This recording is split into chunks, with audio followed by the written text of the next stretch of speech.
대개 법적 책임론으로 지금 가고 있어요. 예. 뭐 현재까지도 그렇게 가고 있는데. 검찰 수사를 지켜보자든지 뭐. 근데 법적인 문제를 넘어서서 정당이라고 하는 것은 정치적 기구지 않습니까? 네. 정치적 기구는 정치적 책임에 대해서 고민을 해야 된단 말이에요. 그러니까 법적으로 어떤 형사적 책임이 있느냐 없느냐 또 누구에게 얼마나 그 경중이 주어지느냐 하는 네. 문제는 사법기구가 하는 문제고 도의적 책임의 문제는 저 같은 학교 선생이나 또 교회 목사가 하는 일이지 않습니까?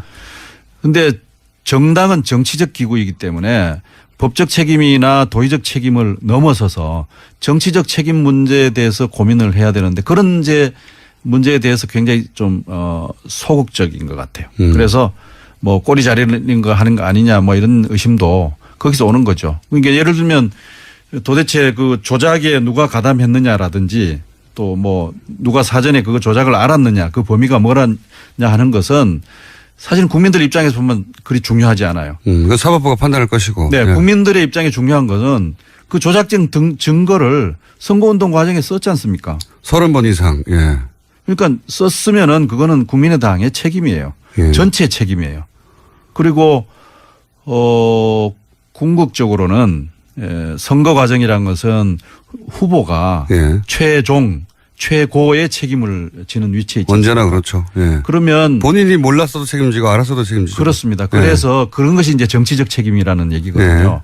정치적 책임이라는 관점에서 좀 더 적극적인 대응이 있었어야 될 텐데 이틀 3일 지난 시점에서 여전히 그런 것들이 아직 보이질 않아서 지금까지 아쉬운 거죠. 이제 공식적인지 아닌지는 모르겠습니다. 한 언론의 보도에 따르면 영장이 발부되는 정도 그 정도 시점 이제 최초의 법적인 조치가 내려지는 거죠. 그 명백한 조치가 있으면 이제 발표가 있지 않겠느냐. 그러면서 뭐 측근이 누군지는 모르겠습니다만 측근발로 뭐 정면 돌파 그러니까 사과보다는 뭐 사과도 물론 있겠지만 사과보다는 어떻게 조치를 할 것이고 어떻게 대응할 것 앞으로 해 나갈 것이고 뭐 국민의당을 그래서 어떻게 살릴 것인가 이런 데 방침을 지키는 내용이 나오지 않겠냐 이런 보도가 있거든요. 뭐 그렇다고 한다면 우선에 이제 법적인 문제가 좀 정리되는 걸 봐가면서 하겠다고 하는 것은 이해는 갑니다. 왜냐하면 뭐 불확실하니까 도대체 어디까지 얘기해야 될지 또 무슨 얘기해놨다가 일이 또 뒤집어지고 더 다른 의혹이 생겨날지 뭐 이런 것들이 이제 걱정일 텐데 저는 최고 지도자는 그런 걱정하면 안 된다고 생각합니다. 우리가 박근혜 대통령한테 계속 추궁했던 게 뭡니까? 국민적 눈높이에서 국민들이 궁금해하는 점에 대해서 왜 빨리 대답하지 않느냐 하는 거지 않습니까? 그래서 법적인 정리가 되기 전에라도 이 문제에 대해서 책임과 또 사과 이런 것들은 하는 것이 옳다고 생각하고요. 물론 이제 그걸 이해는 하지만 그다음에 또 하나는 또 할 수 없으니 여러 번 할 수 없으니 한 번에 정리해서 하겠다. 여러 번 해도 좋죠. 그러니까 이것은 제가 책임질 일입니다. 현재 지금 이 문제 때문에 국민의당이 거의 뭐 와해 상태라고 할 정도로 혼란 속에 있지 않습니까? 그러면 자신을 서포트해 주었던 또 자신을 위해서 뛰었던 그런 집단과 세력에 대해서 본인이 장수가 책임을 져야죠. 그래서 이건 내가 책임질 일입니다. 그리고 내가 앞으로 이 문제의 그 정리 과정을 계속 따라가면서 국민들이 궁금하게 생각하는 것에 대해서 다 밝히도록 하겠고 어떻게 하겠다 이런 계획을 우선 빨리 얘기를 하고 그다음에 사태 추이에 따라서 또 사과할 수도 있는 거죠. 저는 그렇게 생각하고 그다음에 또 하나는 이제 자 이야기를 계속 이어가 보면 나는 안철수 후보에 집중합니다. 안철수 씨가 대선 토론 때 했던 말은 지금도 제가 기억을 하고 있었거든요. 이것을 특별히 잘 부각시키지는 않네라는 게 첫인상이었고요. 흘러가듯이 아까 제가 말씀드렸던 그 문맥을 던졌던 것도 지금 다시 한번 제가 확인해 봤는데 맞아요. 문재인 후보에게 답을 들으려고 하는 질문이 아니고 이것이 특혜입니까? 뭐 아버지를 둔 뭐 5급 상당의 뭐 이런 게 특혜입니까라고 이야기를 해요. 근데 이 사건의 기본적인 가장 핵심은 문준정 씨가 어디를 들어갔냐가 아니라 아버지가 뭔가 이렇게 상황을 만들어 놓고 아들을 특혜 채용하는데 아버지가 주도를 했다 요거잖아요. 맞습니다. 그러면 안철수 후보 입장에서 제가 그런 질문을 여러 사람들한테 해봤어요. 안철수가 정말로 그런 것을 조작할 수 있는 인격일까요 아닐까를 질문해봤어요. 다수의 사람들은 그래도 안철수가 그 정도까지 했을까 하는 그런 생각을 가지신 분들이 많더라고요. 평소 임지 때문에 그래요. 제가 대선 겪으면서 느낀 건데 MB와의 연관성 같은 걸 보고 느낀 건데 다시 한번 제기해보면 전 충분히 알았을 가능성이 있다라고 느껴져요. 그러니까 안철수가 주도적으로 조작을 했다, 지시했다가 아니라 조작을 하려고 하는 그 조직의 제한, 응집력을 제어할 의도가 없었다는 거 저는 봐요. 그러니까 실제로 결재까지 했을 확률도 높아요. 그러니까 그런 가장 대표적인 태도 있지 않습니까? 나는 모르겠으니까 알아서 해. 라는 식으로. 그러니까 상황을 다 알고 아는 상태에서 나는 도저히 어떻게 될지 모르겠으니까 나는 모르겠어. 니들이 알아서 해. 이런 방식으로 진행되는 게 아닐까. 내가 심리적으로 거짓말을 하려고 하면은 내가 명백하게 그게 거짓인 걸 알고 누구한테 질문을 던질 때는요. 더군다나 생중계되고 있는 TV로 하는 대선 토론이잖아요. 이럴 때는 정말 흘리듯이 한 방 치고 상대방 다 듣고 싶지 않고 다른 걸로 바로 넘어가고 사람들한테 그 문장만 인식하고 남아있게끔 하려는 전략을 구사했던 거 봐요. 그 음성 파일을 다시 한번 제가 방송에 넣어드리도록 할 텐데 한번 들어보시기 바라고요. 그럼 제가 문 후보께 묻겠습니다. 카이스트 교수가 서울대 교수로 이직한 것이 특혜입니까? 아니면 권력 실세에 있는 아버지를 두고 있는 아들이 5급 직원으로 채용된 게 특혜입니까? 그런데 이 문제를 풀기 위해서는 저는 제안합니다. 국회에서 이 문제 해결해야 됩니다. 교문이 열고 환노위 열어서 모두 다 투명하게 저는 검증받는 것이 옳다고 봅니다. 이 자리에서 내일 그 두 위원회 상임위 열자고 약속해 주시겠습니까? 자, 그러면은 트윗을 한번 보겠습니다. 국민의당. 다시봄님의 트윗입니다. 안철수는 사퇴한 지역구의 산불 현장에 바로 나타나더니 당의 존립이 위태로울 정도의 엄청난 조작 사건이 터졌는데 입장 표명은커녕 코빼기도 안 보임. 현재 민간인 신분이라서 산불 났을 때도 이미 민간인 신분이었음. 대선 후보로서 책임감 따윈 없는 건가라고 올려주셨습니다. 이니즘님이 송민순 수첩 일기장 조작, 홍준표 편지 조작, 안철수 녹취 녹음 카톡 조작. 야, 수법은 네가 제일 들어 이 새끼야. 이렇게 하셨는데 여기 사진을 첨부해 주셨어요. 그 대선 후보 당시에 그 썰전에 나왔었잖아요. 그 썰전에 나와가지고 이제 그 밑에 자막이 크게 이제 딱 박힌 게 나쁜 것을 배울 시간이 없었습니다. 똑같아. 그런 쪽으로 조금 더 연마해요. 나중에 방송으로 많이 써먹게. 예, 프로 문발로로 거듭나도록 열심히 하겠습니다. 어제 어떤 분이 저한테 물어보시더라고요. 안철수가 사과를 할까요? 그래서 제가 대략 예측을 한 게 안철수 스타일로 보면 사과를 할 수는 있는데 당장 안 할 거다. 그리고 안 하고 그냥 넘어갈 가능성도 있다. 이게 안철수가 사과를 하게 되면 또 전국이 한바탕 더 휘몰아치는 그 소용돌이가 있고요. 일부 이제 음모론 하시는 분들에 의하면은 지금 이게 김경준의 BBK를 덮으려고 국민의당에서 터뜨린 사건이다. 셀프로 터뜨린 사건이다. 이렇게 말씀하시는 분들이 있어요. 있습니다. 예. 예. 그렇다 보니까 어떤 이득이 더 크냐 이야기할 수도 있겠지만 그렇다고 해서 BBK 사건이 덮이는 건 아니죠. 이슈가 조금 더 컸다 작아졌다 할 뿐이지. 그리고 당장 김경준 씨가 그걸 터뜨렸다고 해서 수사가 바로 들어갈 수 있는 것도 아니고요. 법적으로 끝난 사안이라서 새로운 전기가 마련되지 않으면 좀 힘들다고 보고. 김경준 씨가 트위터에 그런 글을 썼어요. BBK 사건을 다시 공론화해서 내가 얻을 수 있는 이익은 없다. 이미 벌써 처벌이 끝났기 때문에 내가 얻을 수 있는 이익은 없다. 나한테 뭐라고 하지 마라. 하지만 이것은 진실 차원에서 반드시 밝혀야 될 부분이다라고 트위터에 써 있고요. 그리고 트위터에서 그것도 썼어요. BBK 사건 조작 사건 12년 대선 조작 사건과 버금가는 게 이번 국민의당 조작 사건이다. 이런 것도 썼어요. 근데 이거는 더 악질적인 거 아닙니까? 그러니까 악질적이죠. 원래 있던 증거를 왜곡시키거나 뭐 은폐하거나 이렇게 뭐 더 확대시키거나 확대 해석하거나 할 수는 있는데 없는 걸 지어내는 건 이게 차원이 다른 문제죠. 완전히. 그래서 이게 너무너무 심각한 거예요. 이게 좀 예전에 부당거래라는 영화 있었지 않습니까? 그 증인부터 만들어내지 않습니까? 차례차례로. 이렇게 무릎 꿇리고 류승범이 검사로 나와가지고 정말 허벌나게 때려가지고 그게 생각날 수밖에 없는 상황이에요. 달님 딸버떼님의 트윗입니다.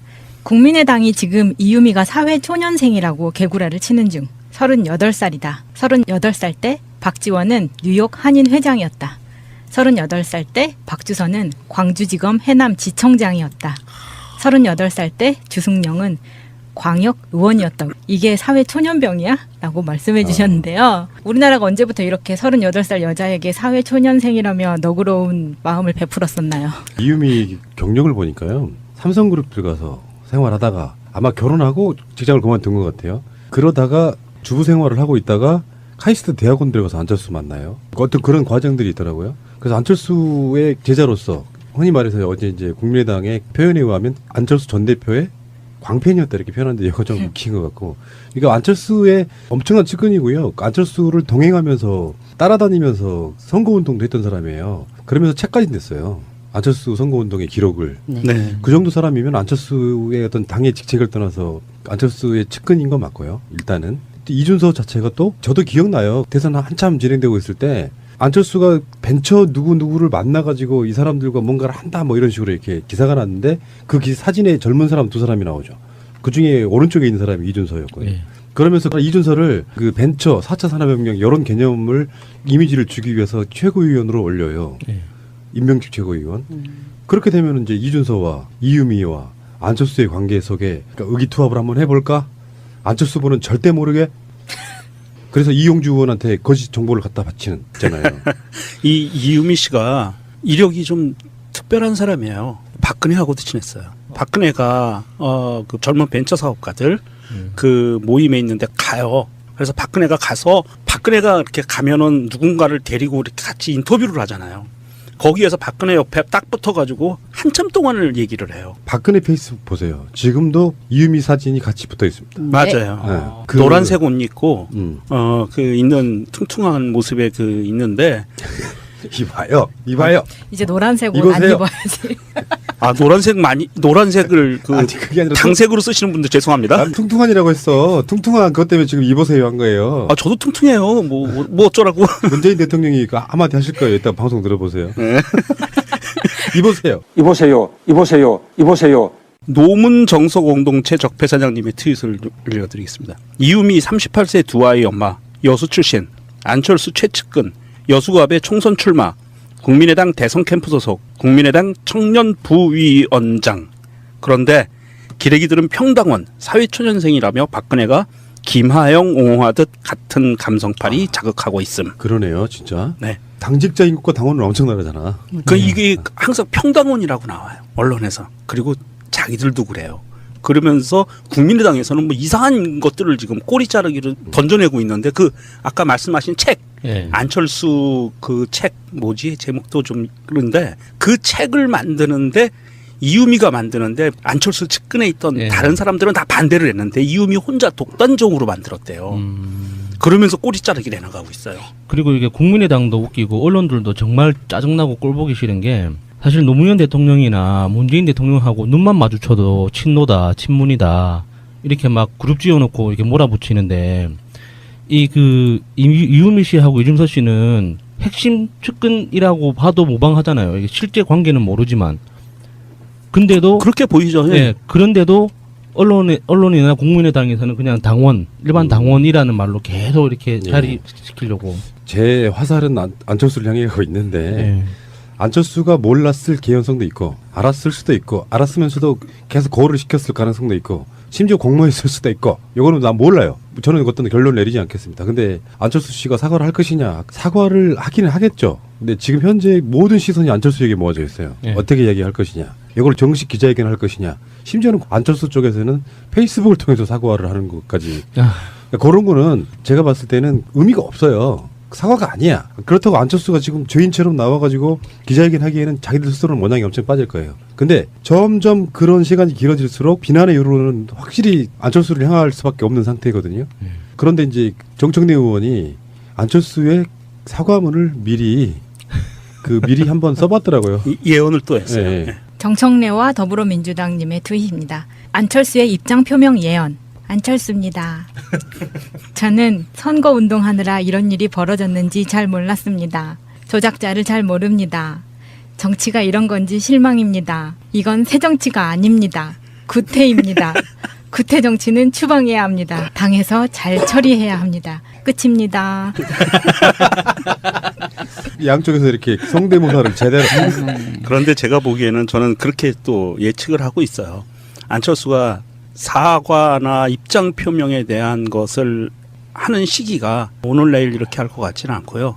검찰 수사가 어느 정도 들어가면서 검찰에서 기자회견하는 그 타이밍에 맞추지 않을까 싶어요. 그런데 지금 현재 안철수가 어디 있어요? 그러니까 서울에 있다는 소식도 있고 부산에 있다는 소문도 있고 미국에 있다는 소문이 제일 있고. 세던데요. 23일 날 부산에서 행사를 갖고 발표하기 직전에 그리고 이 박수선 기자회견 하기 예. 직전에 미국으로 비행기 타고 가셨다는 얘기가 짜고 있는데 쳤네.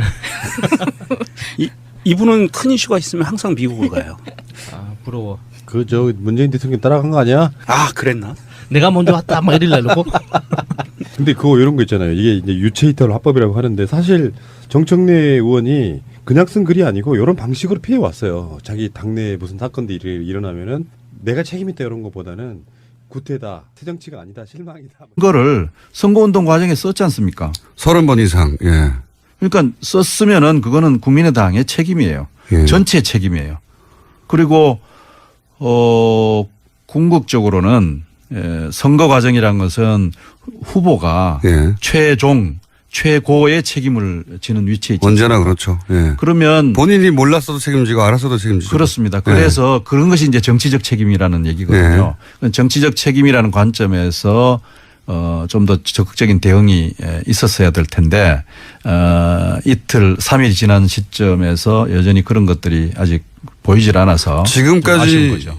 이제 공식적인지 아닌지는 모르겠습니다. 한 언론의 보도에 따르면 영장이 발부되는 정도 그 정도 시점 이제 최초의 법적인 조치가 내려지는 거죠.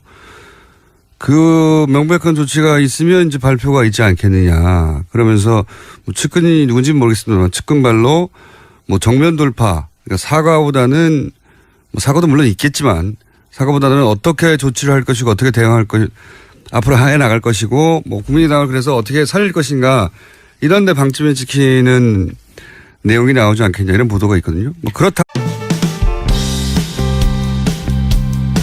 국민의당 내의 어떤 담론들이 대개 법적 책임론으로 지금 가고 있어요. 예. 뭐 현재까지도 그렇게 가고 있는데. 검찰 수사를 지켜보자든지 뭐. 근데 법적인 문제를 넘어서서 정당이라고 하는 것은 정치적 기구지 않습니까? 네. 정치적 기구는 정치적 책임에 대해서 고민을 해야 된단 말이에요.